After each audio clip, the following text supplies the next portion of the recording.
আসসালামু আলাইকুম। ভুট্টা গাছে লেদা পোকার ওষুধ দিতেছি। ভুট্টা গাছের মধ্যে গাছ মাত্র উঠতেছে, গাছগুলা উঠার সাথে সাথে মাটির উপরে উঠলে সাথে সাথে ভুট্টা গাছগুলা লেদা পোকে নষ্ট করে দিতেছে, আগাগুলা নষ্ট করে না। ওষুধ দিতেছি, এই ওষুধটা সন্ধ্যায় দিতে হয়। ভুট্টা গাছে রবিন দিয়া দিতেছি ওষুধ।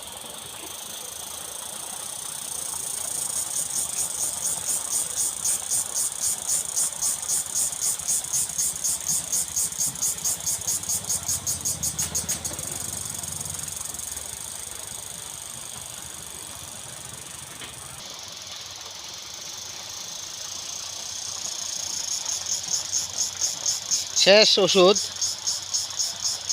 ওইবুনি, 2 কেল এ সাইডের 2 লাইন ওইবুনি, এ সাইডের 2 লাইন ওইবুনি।